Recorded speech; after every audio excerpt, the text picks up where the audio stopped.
Welcome to the Virtual Center for the Study of the Constitution and Civic Responsibility, an ongoing inquiry into American political origins and evolving institutions. The Executive Director of the Virtual Center is Dr. Bill O'Brien. He's also your host for this continuing conversation.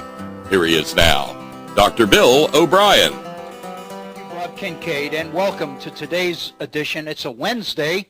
It is the 29th day of October, 2014, and this is our final program here at the Virtual Center for this week. When we come back next time after today, we will be into the month of November, and from what the long-term forecasts are suggesting, we'll be into something much more resembling Christmas, winter, than we've been in. I can't get. My wife has been talking about all the Christmas stories coming on Hallmark on television, and I can't get it out of my mind. But anyway, I'm not a big fan of Christmas. I like a lot of some of the stories, but not some of these others. Just because Christmas is in it, that doesn't mean it's a good movie. But anyway, that's just the difference between my wife and I. Anyway, it is a pleasure to be with you today. I want to thank you so very much. I apologize for not having a program yesterday. We were unable to deliver a program yesterday because the production facilities were not available. And so the last time we were together was on Monday. We were dealing with the whole idea of American exceptionalism, and more specifically, we were dealing with, if you'll remember, with Horst's email about American exceptionalism and the whole issue of education, and more specifically, the new or revised framework to the American advanced placement exams and the concerns or the criticism of it, because as the author, the retired high school teacher, made in his point, Mr. Krieger, Larry Krieger, that the new framework, in his words, seems to have scrubbed out all mention of American exceptionalism. If you remember, what we were talking about was the particular definition of American exceptionalism that we're focusing on. I think that's the key. There's no question that the aspect of American exceptionalism that the right has frequently been touting probably, hopefully, has been scrubbed from the new framework, as well it should be. However, efforts to try to suggest that those who advocate or encourage or support the idea of American exceptionalism do so because of its emphasis on freedom and respect for the individual and for human rights, I would suggest to you that's not the kind of exceptionalism that's being scrubbed from anything. So I think we've got a political issue going on here, and I think it's very important that we be very precise in what we say. Again, it is a pleasure. I want to pick up a little bit and continue on that theme today. But first, I want to acquaint you with some of the specifics, do some housekeeping chores, namely giving you the phone number, the email address, and those other things. Our phone number is area code 304-663-HORN, H-O-R-N. Or if you're more comfortable with numbers, 304-663-4676. That's 663-4676. My email address, if you'd like to email me on any of these issues via email, I would love to hear from you. My email address is waobrien906@gmail.com. That's waobrien906@gmail.com. I was telling Bob Kincaid just before we went on the air today that I had a program in mind for today. In fact, I've had it for the last 3 or 4 days. And it was one that I was planning to do yesterday if we had been able to be with you yesterday. So I definitely assumed that we were doing it today. And then at the 11th hour, so to speak, and I mean that literally, a half hour before we went on the air just now, so a half hour ago, 30 minutes ago, I kind of made a decision to go with another program, a different program, and postpone the one I had in mind until our next time together next week. And the reason, in part, is because of the theme of American exceptionalism and the issues that we've already been raising and focusing upon as a result of Horst's email and as a result of the article by the retired AP American history teacher Larry Krieger that Horst was kind enough to forward to me. And we spent all of our time on Monday, if you remember, on that article, on the whole issue of American exceptionalism and trying to pin down rather definitively what the major issues about American exceptionalism are. Again, it seems to me that the issue is not American exceptionalism per se, because the term implies a definition. But it's very clear that there are varying definitions of that term. And I think we looked the other day at an example of this in the Stanley Kurtz article, which criticizes the new framework on the AP American history test. Stanley Kurtz presents in his criticism in the National Review of the new framework a definition of American exceptionalism which flies in the face of the definition of American exceptionalism that I take issue with, and that I think other people who are sincere about research and about an understanding of America's past and respect for the founders would subscribe to. The idea of American exceptionalism as involving an emphasis on the individual and on human rights and on the freedom and opportunities associated with that individual freedom as being the vision or the mission of what America is about is a definition of exceptionalism that I don't think any of us really would take issue with. What I would take issue with is the assumption that many make that we've already reached that stage or that point, and that what we have to do now is defend it against those who would challenge it. The fact of the matter is, what makes this definition of American exceptionalism something that I think we can all get behind is because it's not yet been achieved. I think all we have to do is look at the issue of inequality in contemporary American society today to recognize the fact that the ideals of that definition of American exceptionalism are far from being achieved. But that doesn't for 1 second deny the value of the principle or the vision itself. I think it's something we should all strive for and move toward. And I think what makes America exceptional is the fact that this nation, unlike others, is committed to achieving that goal. Whether in fact we'll achieve it in my lifetime or your lifetime is another question. But the fact that we are pursuing it and we are heading in that direction, it seems to me, is a very, very noble vision or mission that we have. And in that sense, I think America legitimately is an exceptional nation. But if you insist that American exceptionalism refers to a mission that has already been achieved, and that what we have to do now is defend it and thwart those who would question this definition, this particular definition of American exceptionalism, I think those are fighting words, it seems to me.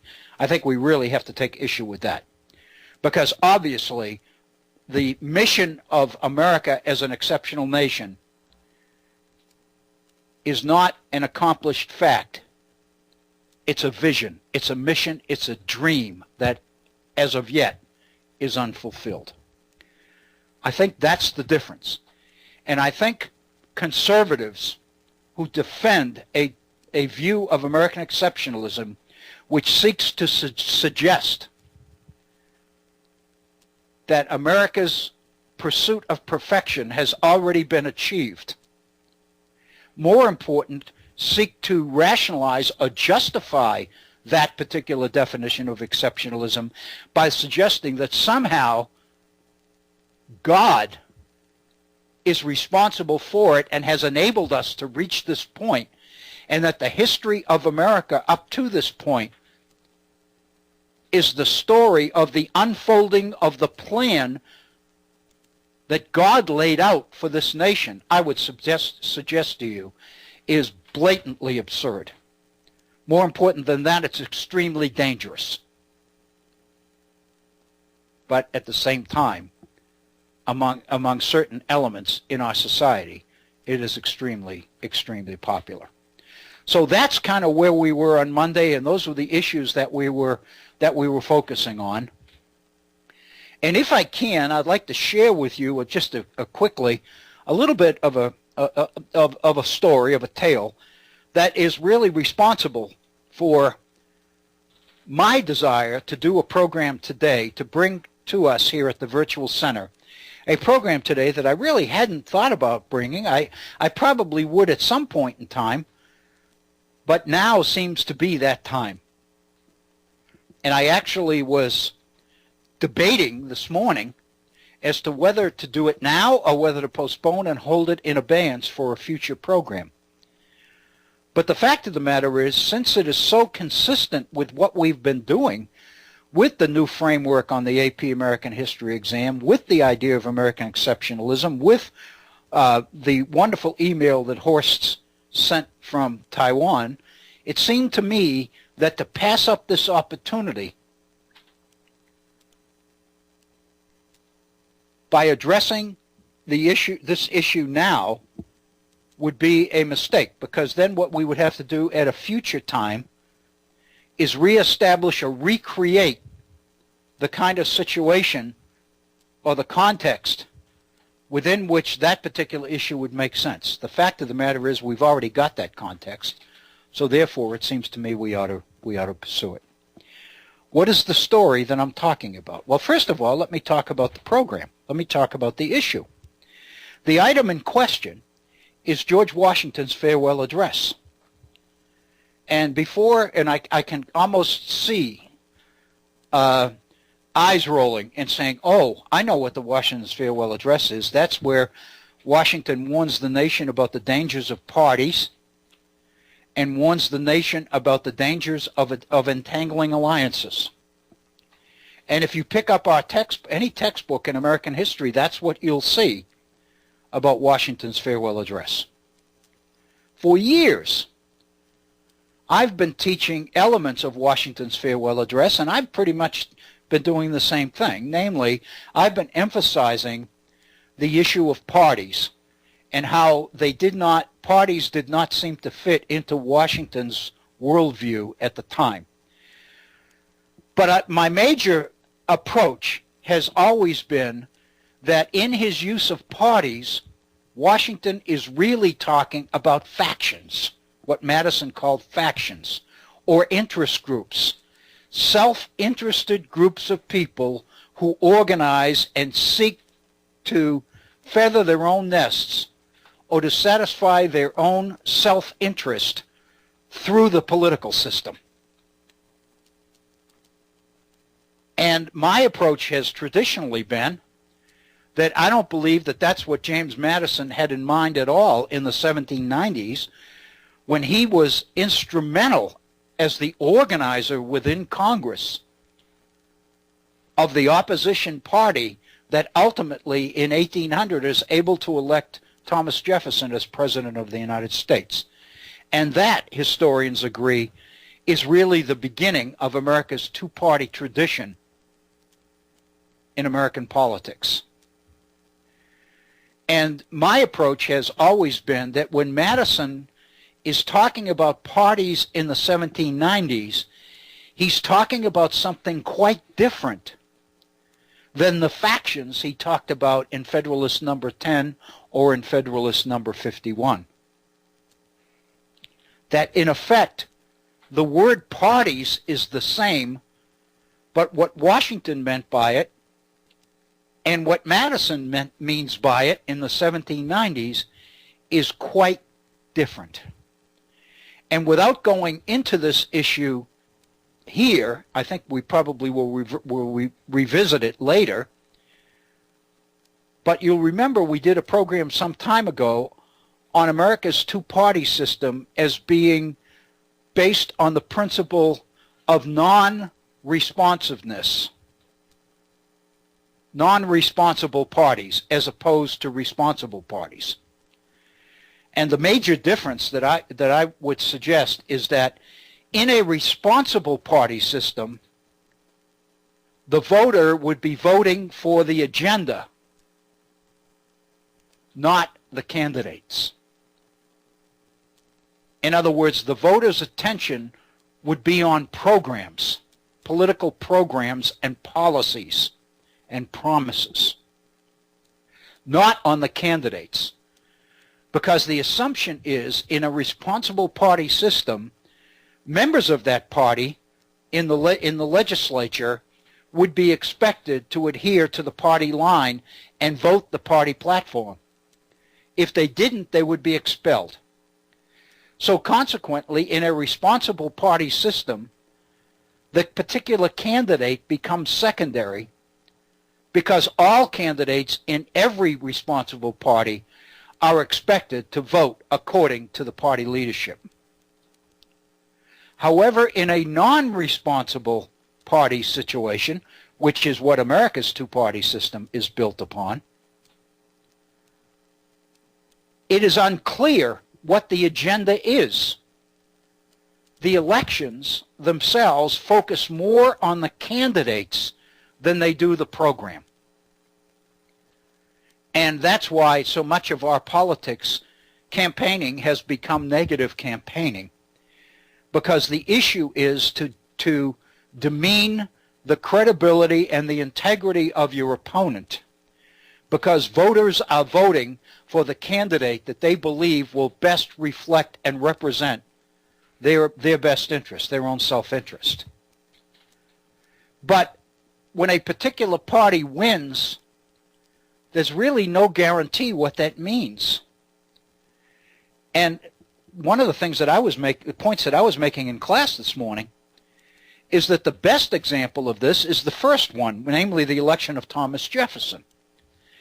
As you read the history of the 1790s, beginning with Alexander Hamilton's financial program in 1891, and then moving through the 1790s as the two emerging parties began to take competing positions on their support for France and or Great Britain in the resumption of the European war between those two great nations, the Jeffersonian group, the Republican Party, so to speak, the Jeffersonian Republicans, tend to be much more favorable towards France,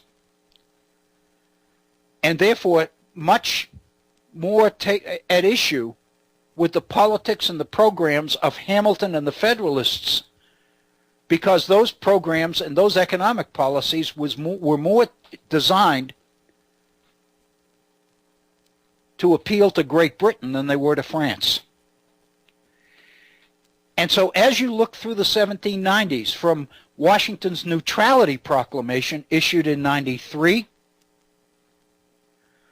to the Jay Treaty in 94, to the consummation of the Pinckney Treaty in 1795, to the election of John Quincy Adams in 96 as president, not John Quincy Adams, John Adams, as president in 1796, with Jefferson as his vice president, and then the movement towards war with France in the late 90s that John Adams is able to avert. But in the process, America experiences the humiliation of the ex-wife-Z affair, which is effectively a French demand that the United States pay a bribe in order to gain an audience with Talleyrand in France. And then the Federalist passage of the Alien and Sedition Acts in 1798, followed by Madison and Jefferson and the release of the so-called Virginia resolutions from Madison and the Kentucky resolutions from the pen of Thomas Jefferson. In other words, there's no question as you look all the way through the 1790s, from the introduction of Hamilton's financial program all the way through the 90s to the positions that we take in the ongoing war between Great Britain and France, it is very obvious that American citizens would be led to believe, especially those citizens who become Jeffersonians, that their opposition to what government was doing in the person of Hamilton and the Federalists causes them to support Thomas Jefferson in 1800 as president. Consequently, those who voted for Jefferson in 1800 would logically expect that Jefferson's first order of business as president would be to reverse and undo the entire Federalist program created through the 1790s.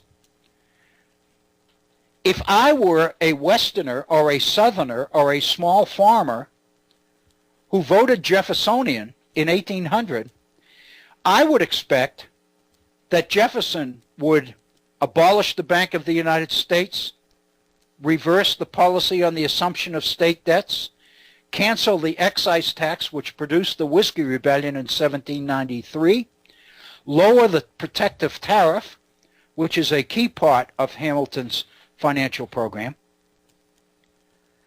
and also pursue a much more neutral policy rather than the policy which seemed to favor Great Britain that the government was seemingly embarking upon. In other words, I would expect a 180-degree change once Jefferson was elected president.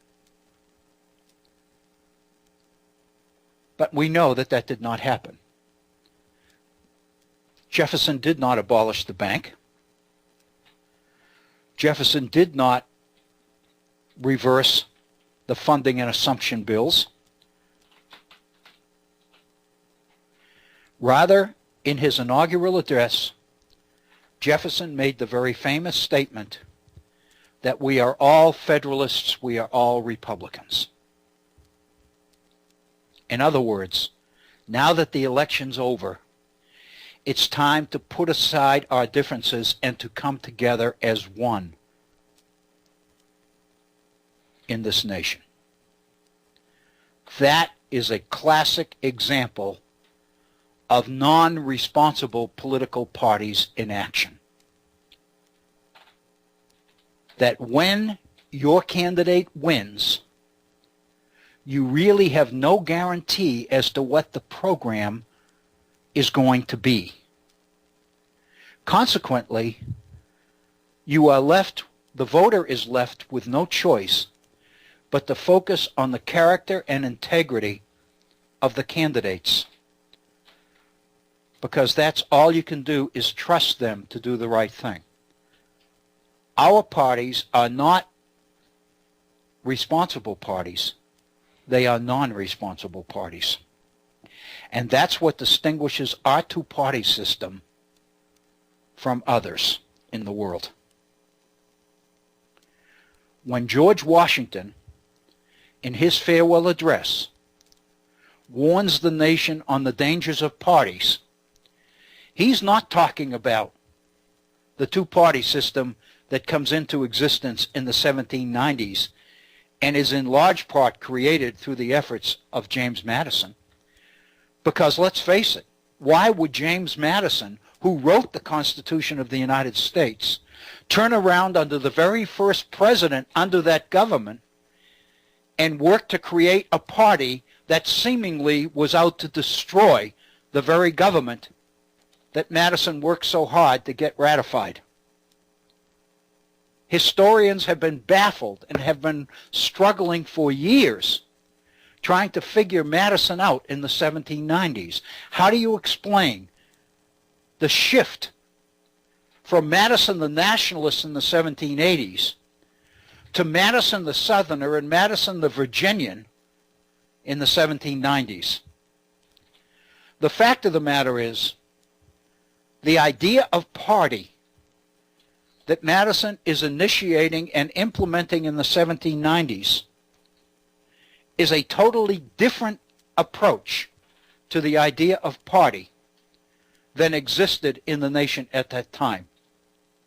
What Madison is talking about in the 1790s when he talks about parties, he's talking about the idea of the so-called loyal opposition, the principle that it is okay in a republic for citizens to dissent against specific programs and policies of the government without being considered traitors or enemies to their nation. Because Madison realizes very quickly in the 1790s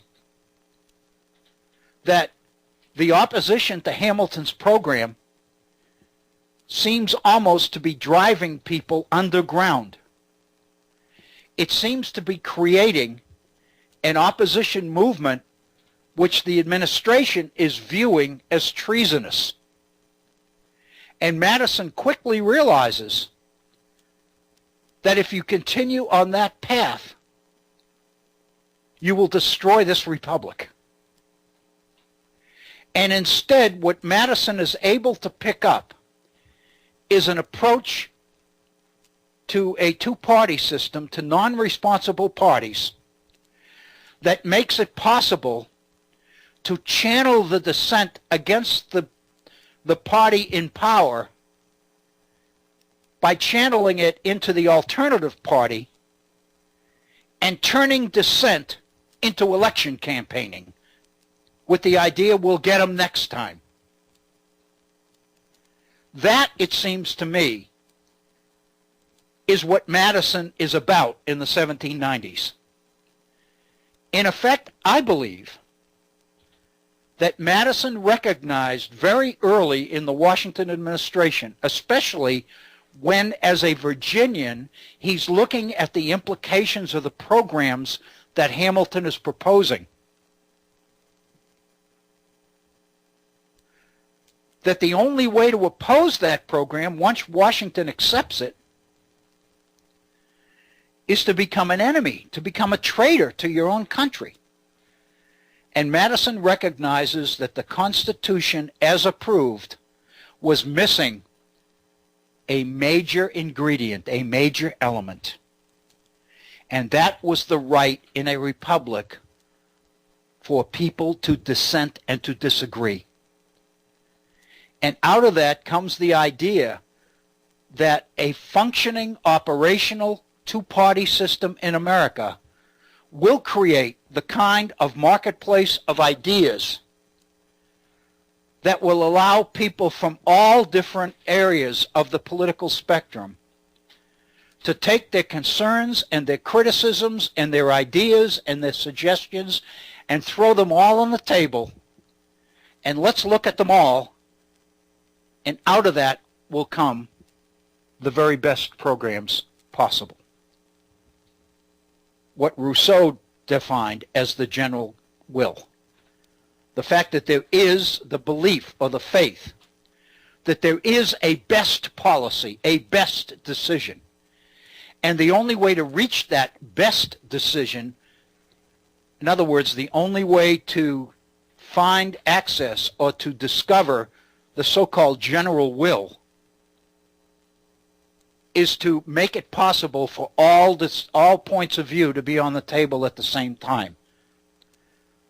Thus, that's the operation for the First Amendment to the Constitution, and that's why it's there. The freedom of the press, the freedom of speech, the freedom of assembly, all the things necessary to render the marketplace of ideas operative. That's the two-party system, I believe, that Madison was proposing in the 1790s. And to be very honest with you, part of the reason I believe that is for the 1829 piece that he wrote supporting the expansion of the suffrage to heads of families and heads of households.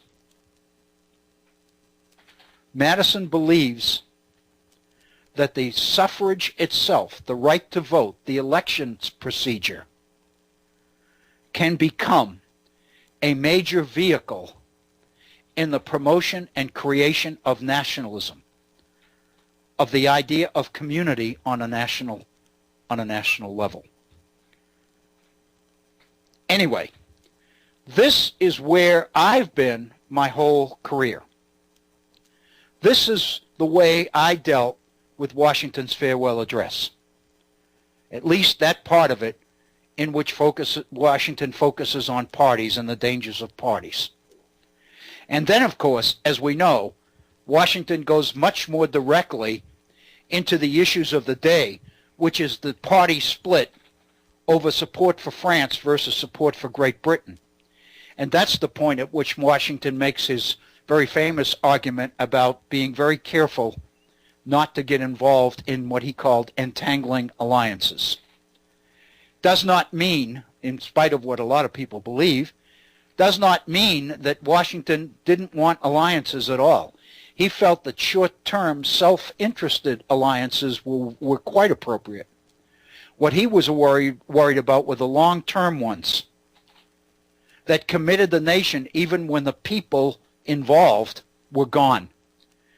And of course, the issue at hand at that time is the treaty that we made with France in 1778, the alliance with France, which committed us to always support France in exchange for France's support of our independence. In 1778, at the time of the American Revolution, that was a good deal. But in the 1790s,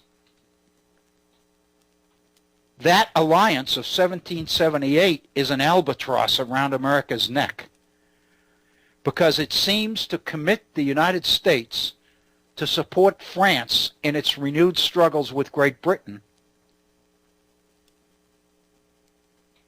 when in practical terms, America's best interests were not necessarily to support France.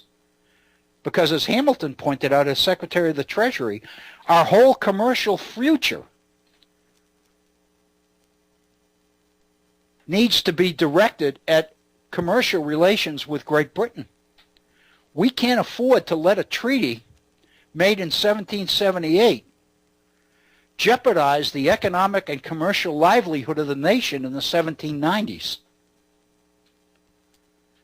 And it's on that point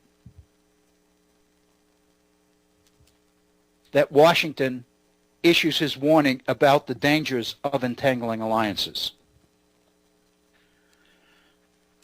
There's one point here that I think it's important to make. A lot of people out there probably know this, but I'm sure there are some that don't, because I didn't.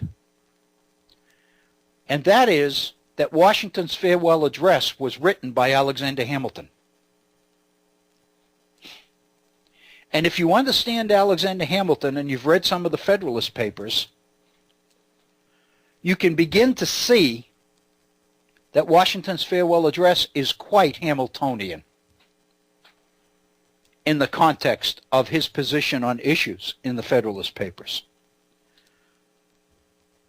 That is not to demean Washington, because the fact of the matter is, while Hamilton wrote it, Washington approved every line of it. Hamilton wrote the first draft, and Washington approved the draft. And one of the more interesting aspects of it is he shared the draft with Madison. And Madison took issue with a lot of it. But Washington approved Hamilton's draft over the objections of James Madison. And, of course, Thomas Jefferson, his Secretary of State. And that begins the process of division and partisanship which defines the 1790s. That's Washington's farewell address as I've always presented it and as I've always understood it. But this morning in class, we were confronted with Washington's farewell address, the document. And let me be precise. we were confronted with excerpts from Washington's farewell address in a book of primary documents that we are using in this class. And in looking at our reader, at the excerpts of Washington's farewell address, the first thing I recognized is that these excerpts consisted of about 25% to a third of the entire address, because Washington's farewell address is fairly lengthy. And so it was very obvious that the version that we were getting in our reader was about 25% of the original. But despite that, reading the text of the address was enlightening for me. So enlightening that it basically turned me toward today's program. Because, yes, indeed, Washington's farewell address warns the nation against the dangers of parties. That's true. But what is usually overlooked is the way Washington does that. And the way Washington does that is to make an argument for nationalism in America,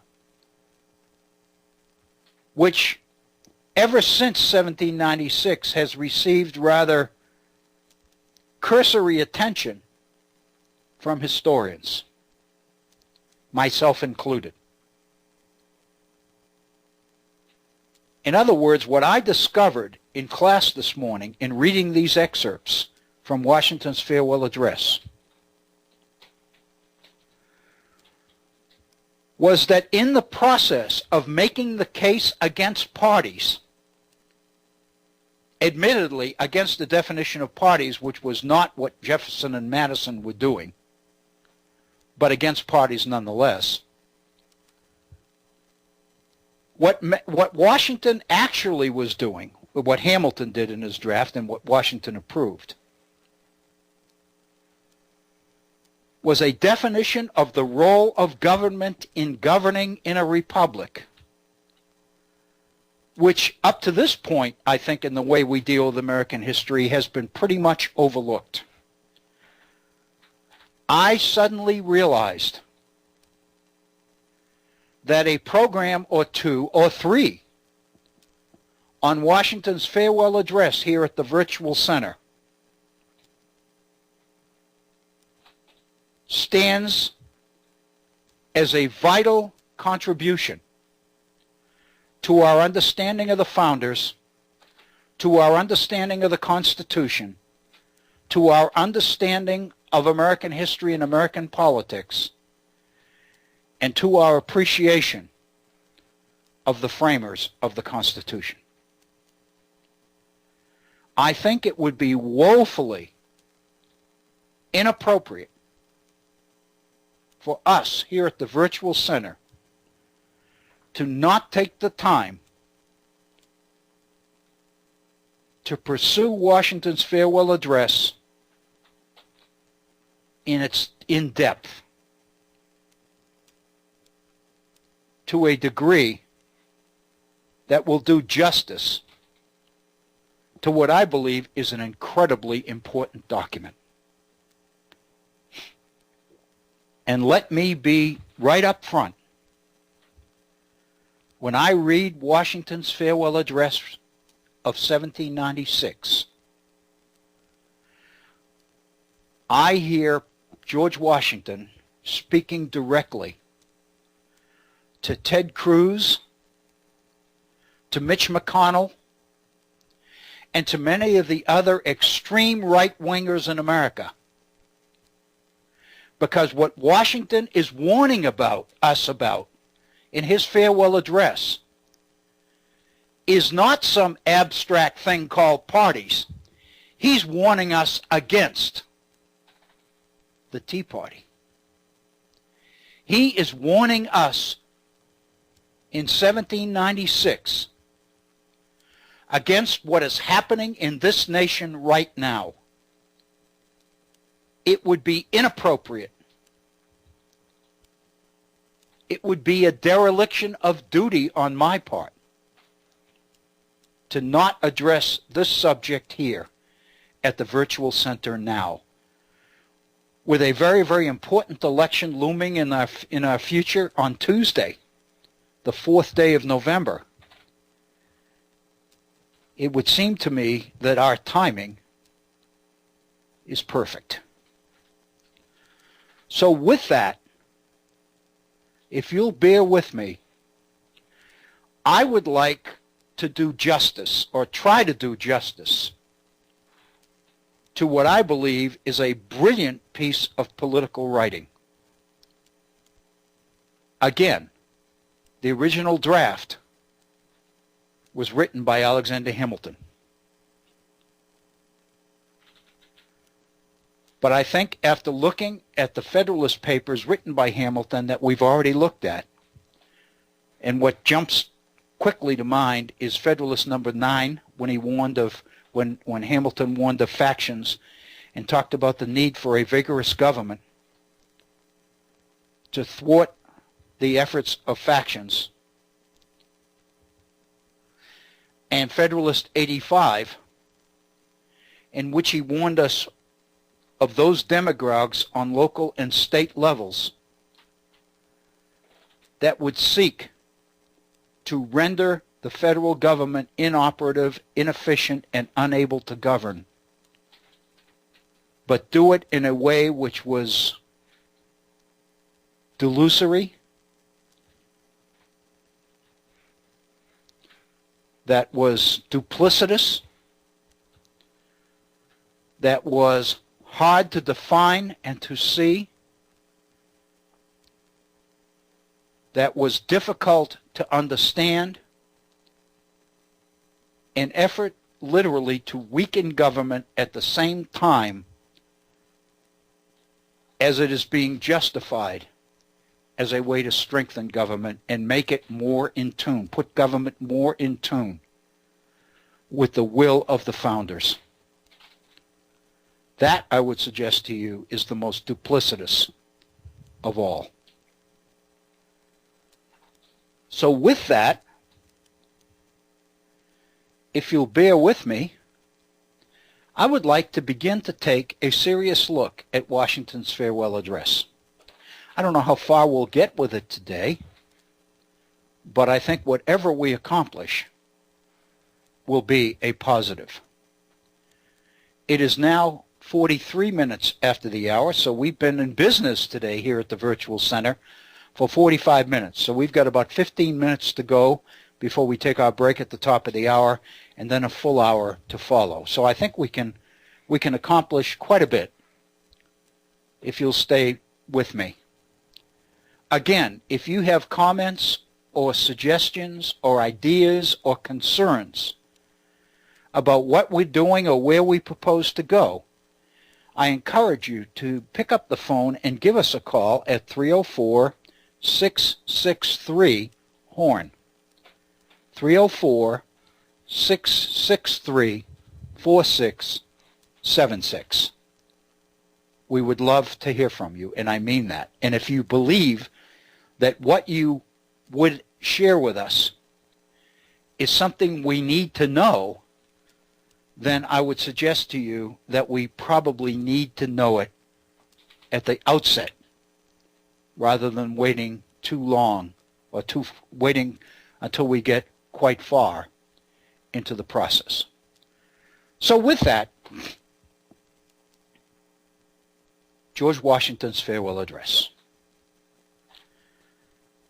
In the first several paragraphs, Washington is making the case for his decision to not seek a third term, to retire at the end of his term through the election of 1776, not be a candidate for re-election in 1796. He says it, and again, I can't begin to do justice to the classy way that these people have of making their point. All I could think of in reading this is, oh, if we only had political people today with nearly the class, anywhere near the class that these people had. To be specific, Washington says the following: the period for a new election of a citizen to administer the executive government of the United States being not far distant, and the time actually arrived when your thoughts must be employed in designating the person who is to be clothed with that important trust, it appears to me proper, especially as it may conduce to a more distinct expression of the public voice, that I should now apprise you of the resolution I have formed to decline being considered among the number of those out of whom a choice is to be made. Translation: I am announcing my decision to not run for re-election. But the way he says it, and then for the next several paragraphs, Washington talks about the honor that it has been for him to serve, and the honor that has bestowed upon him in people's willingness to support him in the Electoral College's decision to support him for president by unanimous vote, the only president so elected in American history unanimously. And it's just the most positive, heartfelt statement that one could imagine. I can't resist sharing it with you. He says, the acceptance of and continuous hitherto in the office to which your suffrages have twice called me have been a uniform sacrifice of inclination to the opinion of duty and to a deference for what appeared to be your desire. I constantly hoped that it would have been much earlier in my power, consistently with motives which I was not at liberty to disregard, to return to that retirement from which I had been reluctantly drawn. The strength of my inclination to do this, previous to the last election, had even led to the preparation of an address to declare it to you. But mature reflection on the then perplexed and critical posture of our affairs with foreign nations, and the unanimous advice of persons entitled to my confidence, impelled me to abandon the idea. In other words, I was ready to leave long before now. I was all prepared. I even had an address written that I wasn't going to run for re-election in 92. But the situation that we were facing in 92 in our foreign affairs, and of course that's the point at which the French Revolution moved into its more extreme phase, and the potential threat of warfare, renewed warfare between France and Great Britain, Washington obviously made the decision that the best interest of the nation, of the interests of the nation right now, suggests that this probably isn't the time for me to leave. So he didn't. Basically, then, what he's saying is you have to put aside your own wants when the needs of the nation require it. This is a beautiful, I think, a beautiful statement. I rejoice, Washington says, that the state of your concerns, external as well as internal, no longer renders the pursuit of inclination incompatible with the sentiment of duty or propriety, and am persuaded, whatever partiality may be retained for my services, that in the present circumstances of our country you will not disapprove my determination to retire. In other words, I waited 4 years. I have to believe that you all will agree that it's okay for me to go now. The impressions with which I first undertook the arduous trust were explained on the proper occasion. In the discharge of this trust, I will only say that I have with good intentions contributed towards the organization and administration of the government, the best exertions of which a very fallible judgment was created. Translation, I did the best I could. As you look at what I did, how the government's organized, how the government is functioning, please accept my statement that what you are seeing is the best that I could do. Not unconscious in the outset of the inferiority of my qualifications, experience in my own eyes, perhaps still more in the eyes of others, has strengthened the motives to diffidence of myself, and every day the increasing weight of years admonishes me more and more that the shade of retirement is as necessary to me as it will be welcome. In other words, I've been in it long enough. It's time to go. Satisfied that if any circumstances have given peculiar value to my services, they were temporary.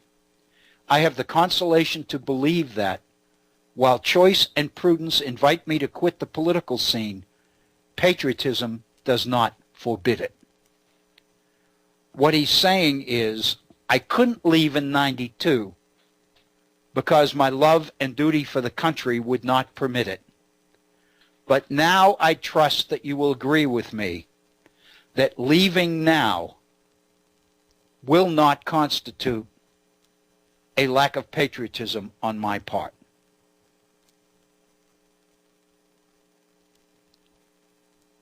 In looking forward to the moment which is intended to terminate the career of my public life, my feelings do not permit me to suspend the deep acknowledgment of that debt of gratitude which I owe to my beloved country for the many honors it has conferred upon me, still more for the steadfast confidence with which it has supported me, and for the opportunities I have thence enjoyed of manifesting my inviolable attachment by services faithful and persevering, though in usefulness unequal to my zeal. In other words, please know that I am honored and that I did the best I could.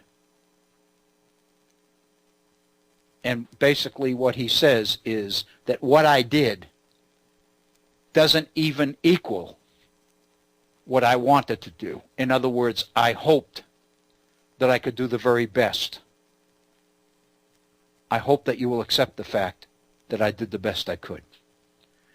If benefits have resulted to our country from these services, let it always be remembered to your praise, and as an instructive example in our annals, that under circumstances in which the passions, agitated in every direction, were liable to mislead amidst appearances sometimes dubious, vicissitudes of fortunes often discouraging, in situations in which not unfrequently want of success has countenanced the spirit of criticism, the constancy of your support was the essential prop of the efforts and a guarantee of the plans by which they were effected. In other words, whatever I was able to do, I was able to do because you supported me. And I want you to know that I appreciate that. And Washington goes on. And then he says, and I find this interesting because this is where it gets substantive. He says, here perhaps I ought to stop.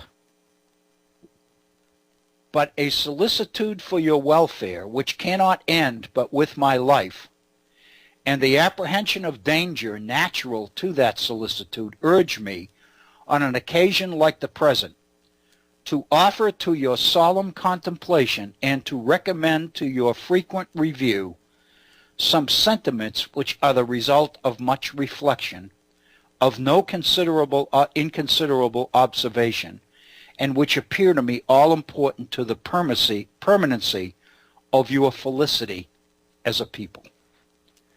In other words, I probably ought to quit here, but I've got stuff I want to say. I've got things that I think from where I sit that you should know and you should hear. So please bear with me. These will be offered to you with more freedom, as you can only see in them the disinterested warnings of a parting friend, who can possibly have no personal motive to bias his counsel. Nor can I forget, as an encouragement to it, your indulgent reception of my sentiments on a former and not dissimilar occasion. I hope you will understand, he's saying, that I don't have an issue here. This is not about me. This is about you and about the future of the nation I love. I'm halfway through the second page of an 11-page document. And so far, all that Washington has said is that I'm deciding to retire. I hope you will understand. I almost did it 4 years ago, but my love for the country and what was happening in the world at that time made it inappropriate for me to leave. But I hope you'll agree that it's okay for me to leave now. And I hope you know that everything that I was able to accomplish, which is not nearly what I had hoped to accomplish, I did with your support and because you were hanging in there with me. But before I go, even though I probably ought to stop now, before I go, there are a few things that I need to say, a few pieces of advice that I need to leave with you. Please understand that I don't have anything personal to gain out of this. This is not about me, it's about you. And it's about the future of this country that you love and that I love. And with that, George Washington goes into the substance of what I believe is one of the most important political documents written in the history of this nation.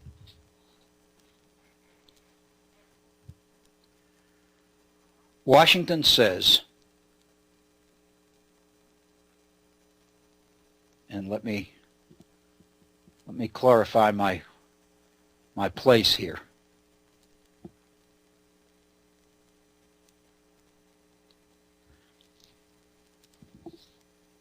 Right out of the chute, Washington, I keep saying Madison because I'm so used to dealing with his documents, I apologize.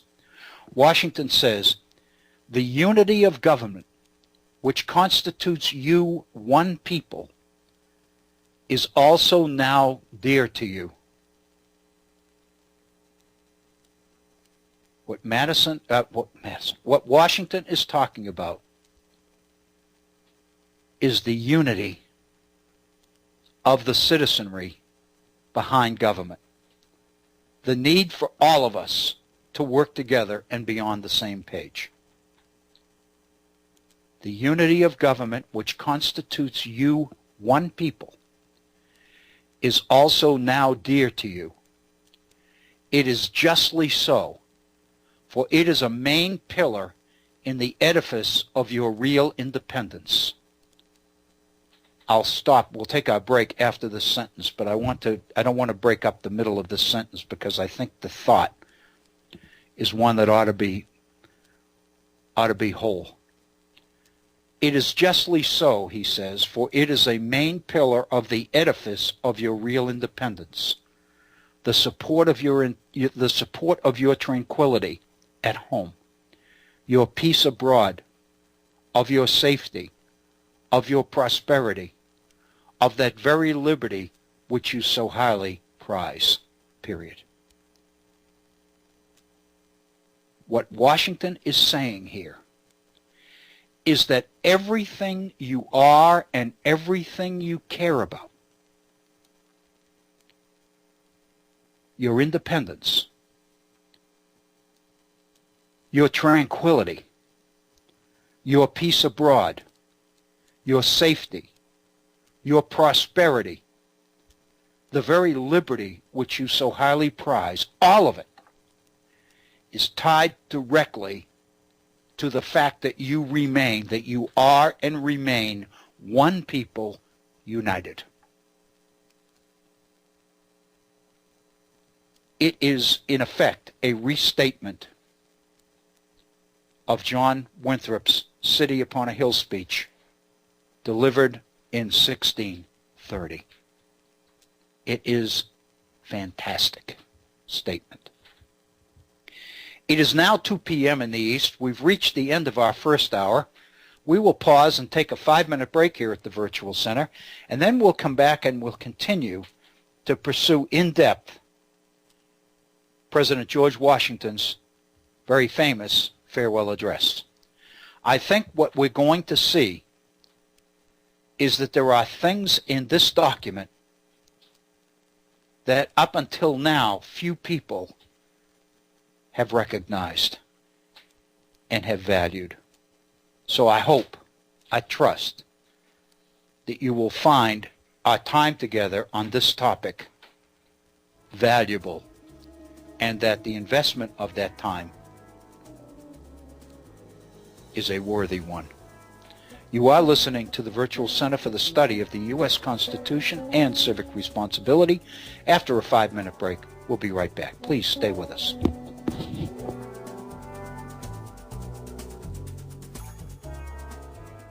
Thank you, Bob Kincaid, and welcome back to our second hour on this, the Wednesday edition of the Virtual Center for the Study of the U.S. Constitution and Civic Responsibility. This is Bill O'Brien, and we are into, although not very far into, President George Washington's farewell address.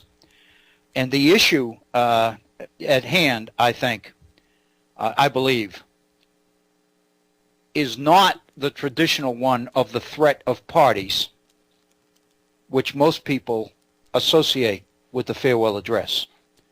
Rather, it is the way that Washington describes and defines the ideal structure under which a republic must function. As I mentioned at the outset of today's program, what really attracts me to Washington's farewell address more than anything else in this day and age is the fact that in so many ways I can hear Washington speaking directly to those who, under the guise of reform, under the guise of reining in a runaway, all-powerful government, would do things to our system, to our government, to our Constitution that would in fact render it inoperable and potentially ultimately destroy it. This is not me speaking, but I think you will realize very soon that this is George Washington speaking. Yet another example of the founders speaking to the future of this country 200 years before the fact. I think that this is a valuable experience. I hope that you will agree. I invite you to share your ideas and your thoughts and concerns on this subject with us. Our phone number is area code 304-663-HORN, HORN, 304-663-4676. If you'd like to communicate directly with me via email, let me give you my email address. It is waobrien906 at gmail.com. That's waobrien906 at gmail.com. In our last hour, if you are just joining us, we spent the first half hour, if you will, kind of reviewing Monday's program on the idea of American exceptionalism and the debates on American exceptionalism focusing specifically on the program we did Monday on the revised framework for the AP, Advanced Placement, American History exam put out by the College Board. And then we talked about the extent to which there is so much in President George Washington's farewell address that seems to speak directly to that issue, specifically to the concept of American exceptionalism, what it really means and what it doesn't mean at all. Consequently, I think it's very, very appropriate and very timely that we address this issue now.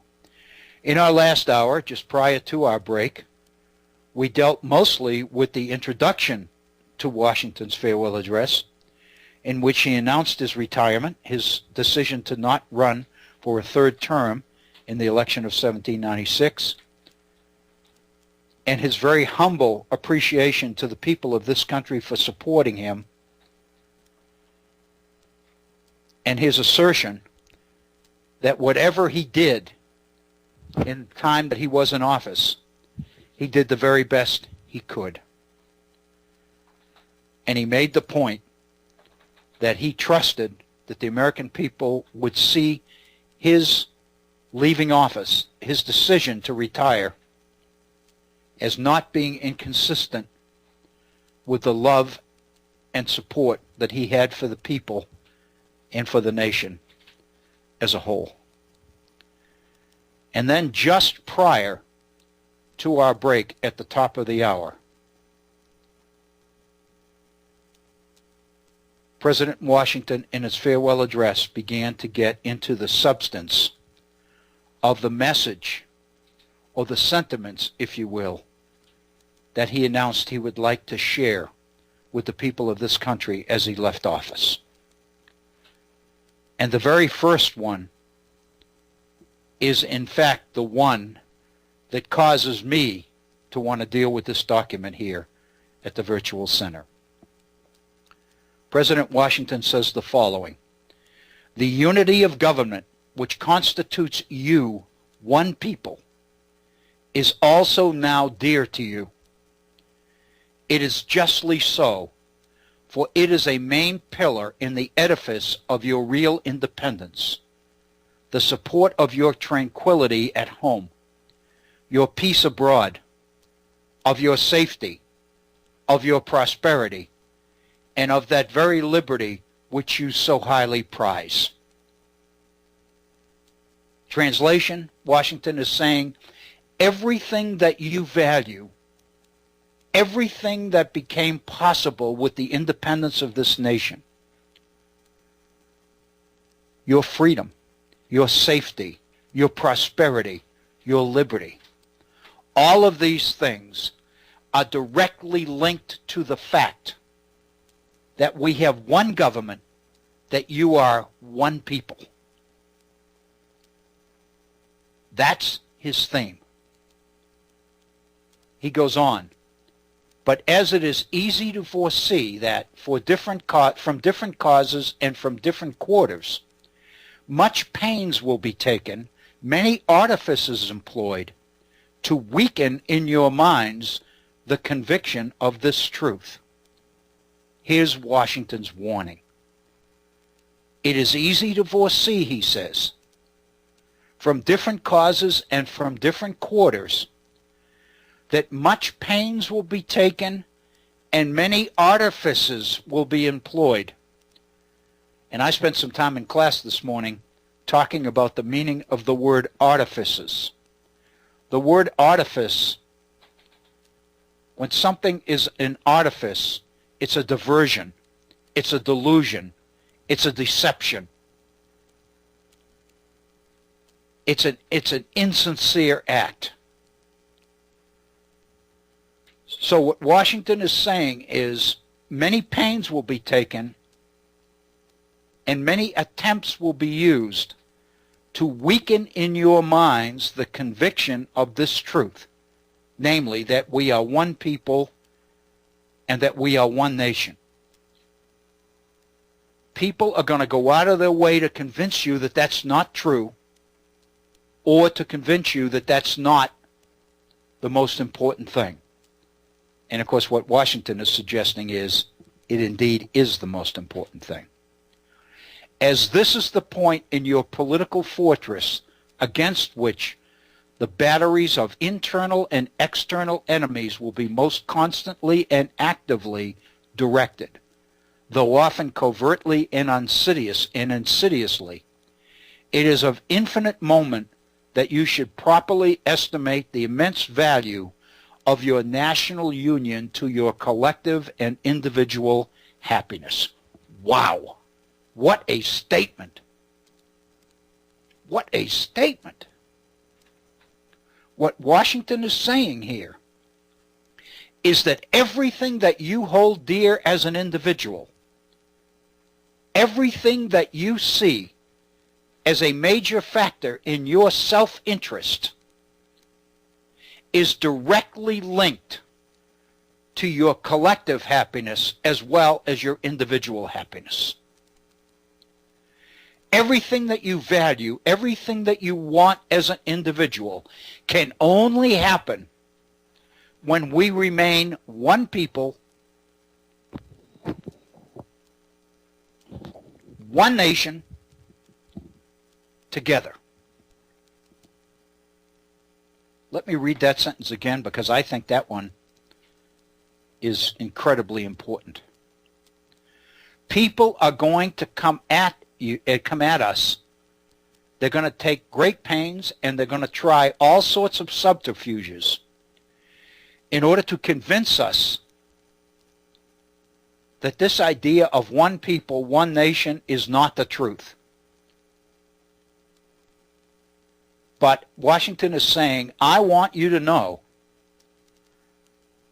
that against the batteries of internal and external enemies, against those who will come at us from all different directions trying to argue the opposite, I want you to appreciate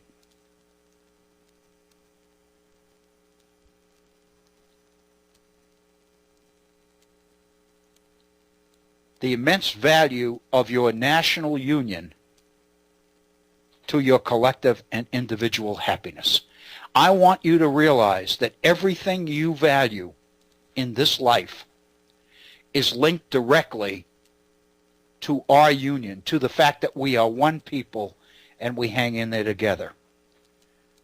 Washington goes on, that you should cherish a cordial, habitual, and immovable attachment to it, accustoming yourselves to think and speak of it as of the palladium of your political safety and prosperity, watching for its preservation with jealous anxiety, discountenancing whatever may suggest even a suspicion that it can in any event be abandoned, and indignantly frowning upon the first dawning of every attempt to alienate any portion of our country from the rest, or to enfeeble the sacred ties which now link together the various parts. That paragraph in Washington's farewell address is one of the most brilliant, clearest statements of the idea of community that I have ever read in my life. It is, in effect, a restatement of the definition of community issued by John Winthrop in his City Upon a Hill speech, where he said that we must be as one people, as one man. We must function as one person. We must suffer together. We must laugh together. We must work together. We must play together. We must study together. We must party together. In other words, we must function as if this nation, this community was one body. Now Washington is saying is we, citizens of the United States of America, must function and must operate as if we were part of a living organism, which is the American community, the American nation. What Washington is giving us here is a definition of nationalism. It is a definition of nationalism which I think is in many ways the clearest one that I've seen. Because what he's suggesting is that government's principal task is to promote and strengthen this vision, this unity of purpose, this common identity.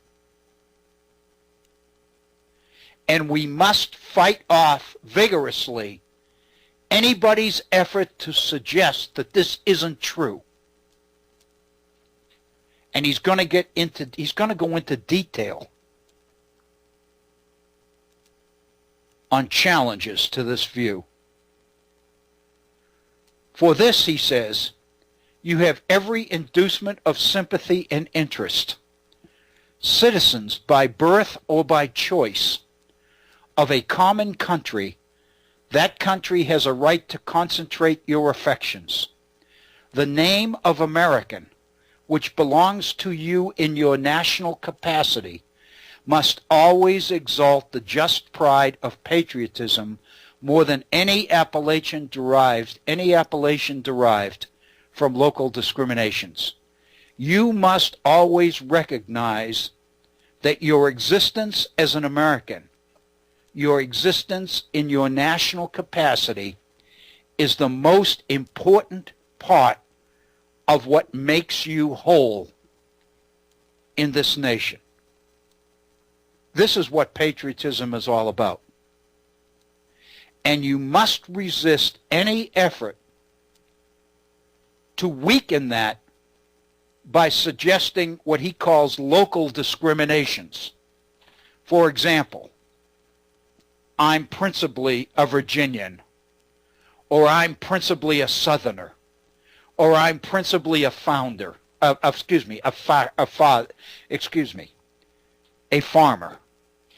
or I'm principally a manufacturer, or I'm a banker, or I'm a merchant, or I'm an investor, or I'm a business tycoon, or I'm an attorney, or I'm a college professor, or I'm a pastor or a preacher. In other words, what Washington is saying is that in this nation, what makes this nation a nation is the fact that we are all one, irrespective of all of the things that we might see as creating differences between us. He doesn't mention religion here. But there's no question that whether we be atheist, Jewish, Catholic, Methodist, Baptist, Mennonite, Quaker, Congregationalist, Presbyterian, Anglican, basically the implication here is none of that is more important than the fact that we are all Americans. And we must function as in recognition of the fact that we are all Americans, and we must resist or reject any effort to do anything that suggests otherwise, or to demean the unity of us as a people and a nation. With slight shades of difference, Washington says, you have the same religion, manners, habits, and political principles. You have in a common cause fought and triumphed together. The independence and liberty you possess are the work of your joint councils and joint efforts of common dangers, sufferings, and successes. What you are because you created it. And now you've got to resist challenges to it, threats to it. What he is saying, this isn't anything, he doesn't say anything about separation of church and state. But the implication here is commitment to state and commitment to political unity and togetherness is what makes this nation great. And he has said that everything you value, your safety, your future, your prosperity, your happiness, everything is contingent on the extent to which we are one and we function as one.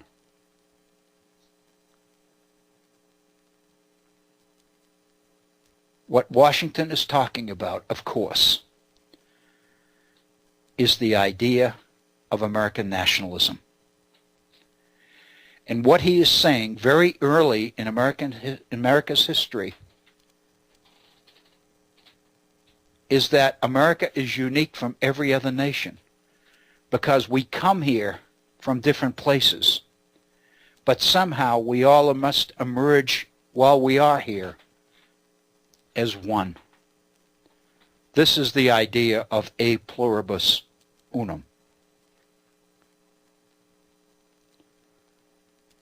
But these considerations, Washington says, however powerfully they address themselves to your sensibility, are greatly outweighed by those which apply more immediately to your interest.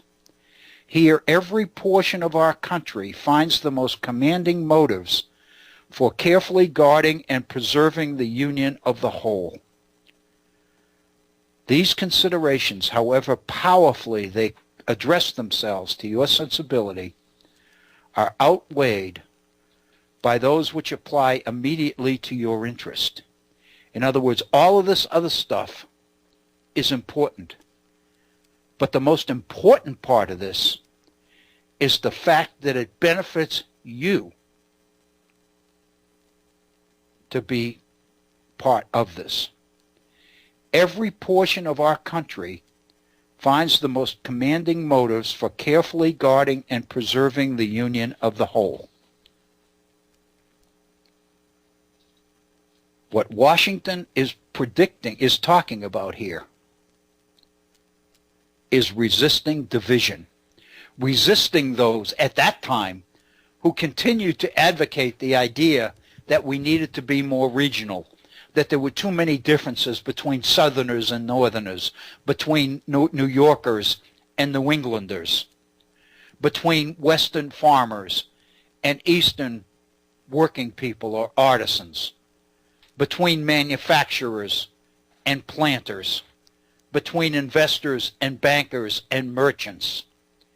In other words, all of those things that which become the essence of faction, all of them threaten the reality of the fact that it is only in our immediate interest to preserve the union of the whole in the face of these efforts at dominion. And now, in this paragraph, President Washington is going to address the interconnection and interdependence of the different regions of this nation and recognize that when they all work together rather than separately, the power of the whole becomes greater than its parts. Washington says the North, in an unrestrained intercourse with the South, protected by the equal laws of a common government, finds in the productions of the latter great additional resources of maritime and commercial enterprise and precious materials of manufacturing industry. So in other words, what makes the North unique and powerful is mainly the result of its interactions with the South. What it's able to do commercially and what it's able to produce industrially depend on the materials that they receive, that Northerners receive from the South.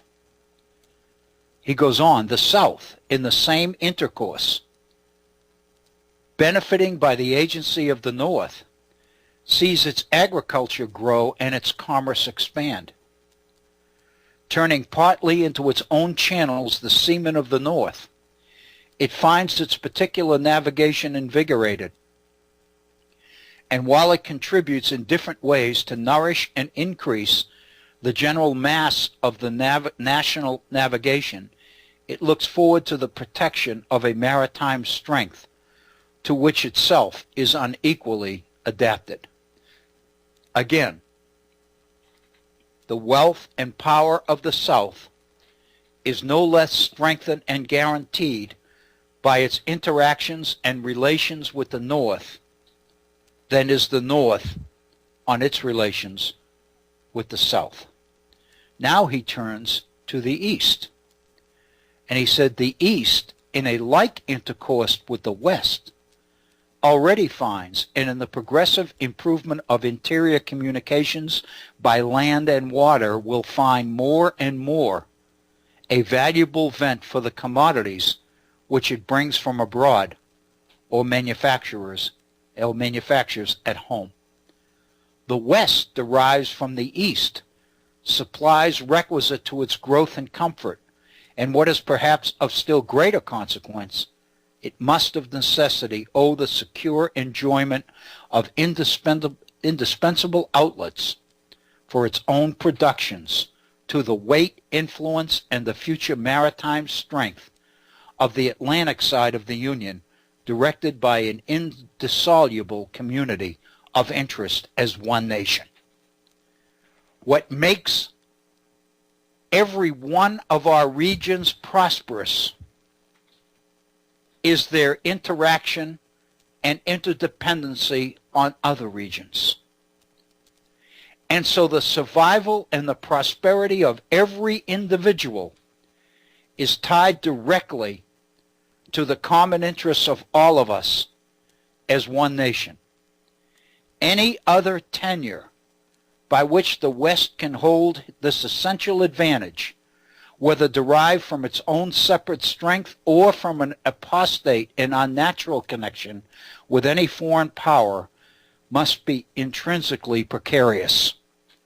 Intrinsically precarious. In other words, it is an illusion for any section to believe for a moment that its best interests are going to be served by connecting anywhere else with anyone else. While then every part of our country thus feels an immediate and particular interest in union, all the parts combined cannot fail to find in the united mass of means and efforts greater strength, greater resource, proportionably greater security from external danger, a less frequent interruption of their peace by foreign nations, and what is of inestimable value, they must derive from union an exemption from those broils and wars between themselves, which so frequently afflict neighboring countries not tied together by the same governments, which their own rival ships alone would be insufficient to produce, but which opposite foreign alliances, attachments, and intrigues would stimulate and embitter. Again, everything is strengthened by this interaction and interdependence of one region on the other. Also, because we are internally united and internally dependent, because we are one, that means that we are less susceptible to the threats from overseas.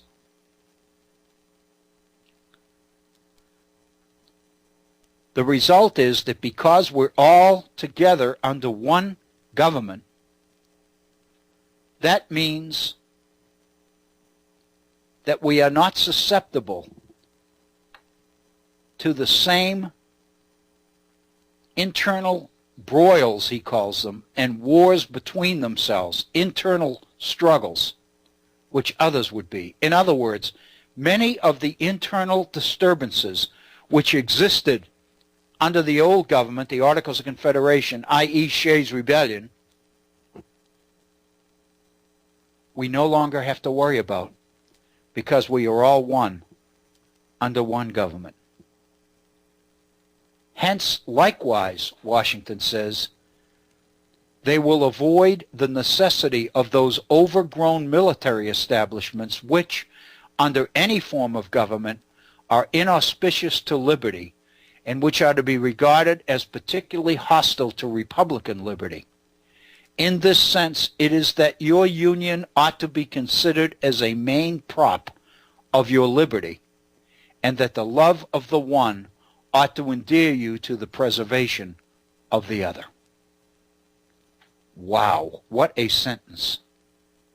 Because we are united, and because we are one, and because all of us live under and derive benefit from a common government, therefore we will not need the kinds of overgrown military establishments that other nations believe they need. Those military establishments which threaten liberty, individual liberty, especially republican liberty. In this sense, Washington says, it is that your union ought to be considered as a main prop of your liberty. Your freedom is not despite the union, but because of it. Let me rephrase that with other words. Your freedom as an individual is not threatened by the state, but rather is strengthened and guaranteed by the state. Your individual freedom is not alien to or contradictory to the community. Rather, it is directly dependent upon it. Basically, what Washington is saying is that everything you are is linked directly to the fact that we are one nation. Consequently, anything that might be proposed or might come down the pike which suggests that your freedom would be enhanced or improved by changing this situation is illusory, Washington is saying, because everything you are and everything you hope to be is directly dependent upon this political situation, not threatened by it. It is a direct contradiction to those who would argue that government is the greatest threat to the freedom of the individual. What Washington is saying is the freedom of the individual is directly dependent upon the community, the union, and the strength and commitment of the government in this republic. In this sense, he says, this sentence is unbelievable. It is that your union ought to be considered as a main prop of your liberty, and that the love of the one ought to endear you to the preservation of the other. The love of your freedom should be enough to endear you to the preservation of the nation. Consequently, if your nation is threatened, you are. Your freedom is. Your prosperity is. Your future is. Your security is. Your family is. Your property is. Everything that you are and hope to be is threatened when the nation is threatened. This directly ties into Horst's email the other day about people's willingness, citizens' willingness to bear any price, to pay any price, bear any burden for the defense of the nation. The debate, the issue that we focused on Monday, was whether, in fact, these issues had to be beaten into your head or whether, in fact, they could be explained in a way which made sense to you. I would suggest that Washington is doing exactly that. That what Washington is doing here is not indoctrinating, rather he is explaining. And he is explaining the extent to which what we are as individuals is directly dependent upon, tied to, and enhanced by the fact that we are together as a people. Consequently, our freedom is directly tied to our existence as a nation, as a republic. I would suggest, and this is just me talking, but I would suggest that if people, youngsters in school, read this and understand it and dwell upon it and engage it and speculate about it and reflect upon it, they will come away with an appreciation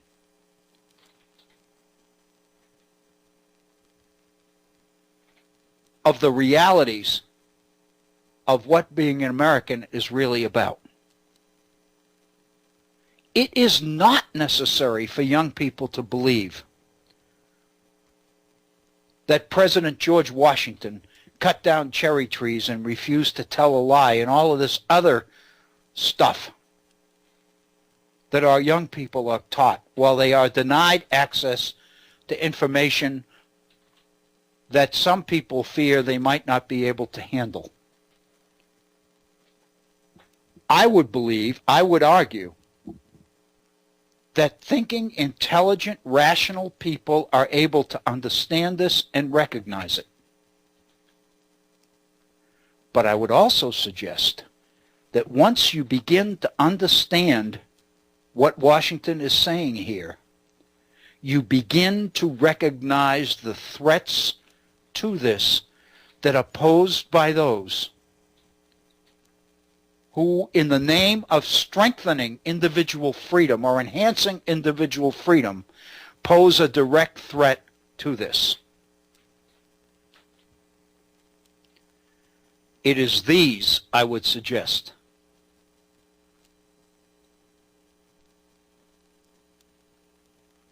that we must resist. Washington says these considerations speak a persuasive language to every reflecting and virtuous mind and exhibit the continuance of the Union as a primary object of patriotic desire. Is there a doubt whether a common government can embrace so large a sphere? In other words, is there a doubt? This was the big debate over the ratification of the Constitution. Is there a doubt whether a common government can govern an area as large as this? Let experience solve it, Washington says. To listen to mere speculation in such a case were criminal. We are authorized to hope that a proper organization of the whole, with the auxiliary agency of governments for the respective subdivisions, will afford a happy issue to the experiment. It is well worth a fair and full experiment. What Washington is saying is, in 1796, it's awful early in the game to start looking at ways that we can restructure the entire Union. We haven't even gone far enough yet to give it a chance.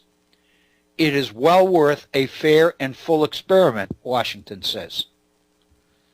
With such powerful and obvious motives to union, affecting all parts of our country, while experience shall not have demonstrated its impracticability, there will always be reason to distrust the patriotism of those who in any quarter may endeavor to weaken its bands. Anybody who threatens this is an enemy, not a patriot. I can't resist making a comment here or an observation here about those who seek to argue that because our government is too big, too expensive, and too intrusive, because our government involves too much regulation, too much red tape, too much bureaucracy, therefore, our freedom would be enhanced, our happiness would be increased, if we somehow found a way to dismantle government or to render it inoperable. Or, as Grover Norquist said famously, drown the beast. Deny the beast the resources it needs to govern. Render government inoperable. Shut it down. The implication being that everything you do to government is something you do for liberty. That is a myth. It is dangerous. It is inaccurate. It is wrong. And I'm not the one that's saying that. George Washington is saying that. And James Madison said it before him. And Alexander Hamilton said it because this was his draft. So in spite of the differences that these people had between them on issues, the fact of the matter is they were all aware as to what made this republic strong and what made this republic viable and what would bring this republic down. And as we prepare to go to the polls in 6 days, we find ourselves confronted with those whose ideas, in the name of strengthening our freedom and our nation, would in fact, if you take Washington, Madison, Jefferson, and Hamilton seriously, would in fact jeopardize this nation, all that it's about, all that makes it work, and all that would continue its existence.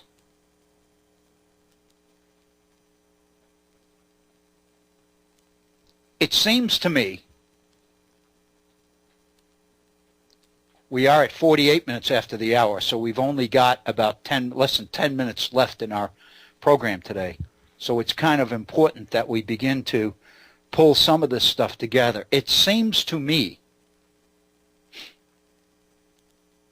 that what Washington has been saying here for the last hour, in this our second hour, is much more than a warning to the nation about the dangers of parties. By parties, he's talking about factions or interest groups. He's not talking about our political parties, Republicans and Democrats and those kinds of things. That's a total difference, totally different. But to conclude that Washington's farewell address is a warning against parties clearly misses the point. Because this is not a warning against parties. This is a case for national unity. This is a case for the meaning of the American Republic.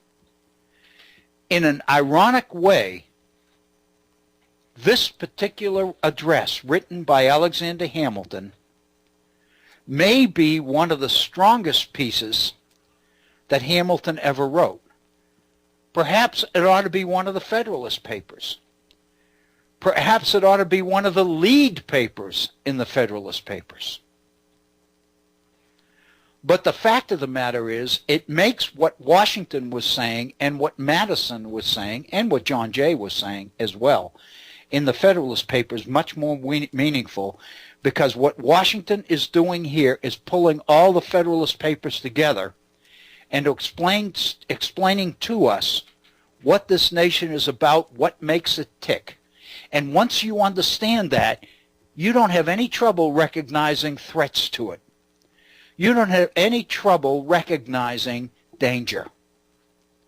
And you are not going to be so easily duped by those demagogues who use the media and use their access to unlimited amounts of money to impose a view of American freedom and the American Republic on the American people that is inaccurate and wrong and duplicitous. It seems to me, as we get ready to go to the polls, we need to be able to recognize clearly where the threat to this nation is coming from. It's not coming from the people who claim to be the most patriotic. They, in fact, are the least patriotic. They are the ones that Washington is warning us about in this republic. Back to the theme of the revised AP American History Standards for the teaching of American history to students. Don't you believe that American students could read this and understand it and leave class with an appreciation for what this republic is all about, what makes it tick, and what might be the greatest threats to it? We don't need textbooks. We don't need people telling us what we should believe or what we should think, or how we should vote, or whom we should support. If we read this document by the man, the first president of the United States, we'll understand all we know. It's not possible to perpetrate, or necessary to perpetrate, myths about the founders and the fact that they could walk on water and throw coins across rivers and all the rest of it. All of the illusions and myths that are associated with the founders, because we're afraid to expose students to the realities of the American experience. It is so ironic to recognize that what Jefferson, in his document on the general diffusion of knowledge, defended as the value of an educated citizenry, namely that they would be able to recognize duplicity, they would be able to recognize dishonesty, they would be able to distinguish between good people and bad people, honest people and not honest people, patriots and threats to patriotism. And we talked at the time that we looked at that document about the fact that there's no way in the first 3 years of a universal education that students could be educated enough to be able to do this, that all you could expect is that they would be told what to look out for.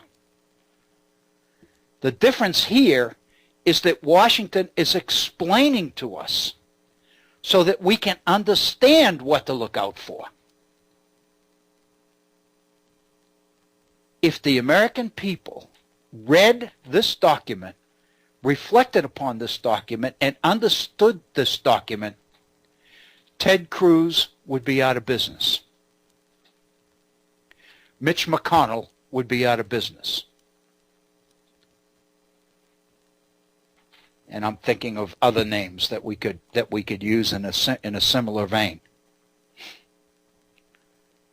The fact of the matter is, those who would hoodwink us would be exposed. Education will strengthen this republic. Education will make it possible for young people to understand this republic, how it works, why it must work the way it works, and they would be able logically to realize the need to defend it. They don't have to be brainwashed. They don't have to be beaten. They don't have to be enticed. They don't have to be suckered. They need to be educated. The problem is that once they are educated, they themselves will be able to recognize the frauds. I would suggest to you that's the value of education. It enables one to not just read about, but to understand what constitutes a fraud. And once you understand that, you could recognize all of those who fit the description. And I would suggest to you, it's the frauds that don't want our young people educated. I think that's the issue, and that's what we really are confronted with here. I think that this document may be one of the most informative documents. It's kind of like Uncle Tom's Cabin in the sense that everybody knows what Washington's farewell address is, so nobody reads it. But the fact of the matter is, what it is, it seems to me, is a summation of the Federalist Papers. It basically comprises an in-depth explanation as to what makes this nation tick and how the welfare of every individual citizen in this nation is directly tied to, defined by, and dependent upon the strength and existence of the whole and our willingness to function as a community. In light of this, tell me that inequality, tell me that hiding profit in offshore tax-free shelters is patriotic. Tell me that. Tell me it often enough and I might believe it, but I won't. This is what we're dealing with, I would suggest to you. This is what education can do. We need to read the documents. Young people need to read the sources. Our teachers need to be able to teach students how to read and understand what they read, which means our teachers also need to be taught to read and understand what they read, rather than remain dependent on other people to tell them what the meaning is to what they read. Let students, young people, find out for themselves what the meaning is. Once they do that, they will read more. They will become self-educated.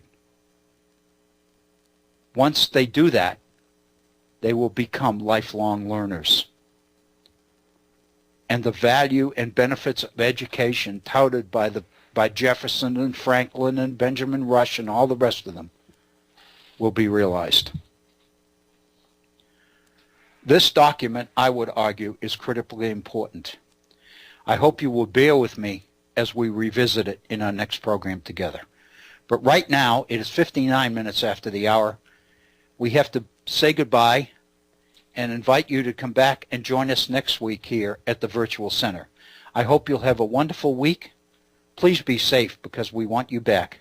This is Bill O'Brien. Thank you so very, very much for being with us. Be safe.